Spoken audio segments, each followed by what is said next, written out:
उपमुख्यमंत्री एकनाथ शिंदे दिल्लीला रवाना झालेत। विधान परिषदेच्या जागांचा तिढा आता दिल्ली दरबारी सुटणार का असा प्रश्न उपस्थित होतोय।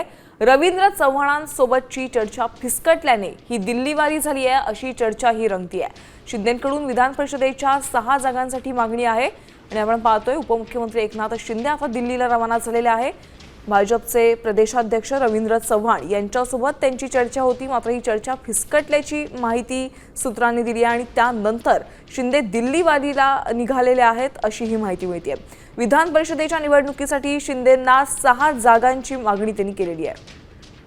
आपण थेट अधिकचे अपडेट जाणून घेऊया प्रतिनिधी भरत मोहोळकर यांच्याकडून। भरत, आपण पाहतोय कुठेतरी चर्चा फिसकटल्याची चर्चा रंगलेली आहे, त्यामुळे आता शिंदे विधान परिषदेच्या जागांसंदर्भात चर्चा करण्यासाठी दिल्लीला रवाना झालेले आहेत अशी माहिती समोर येते आहे। काय अपडेट्स आहेत?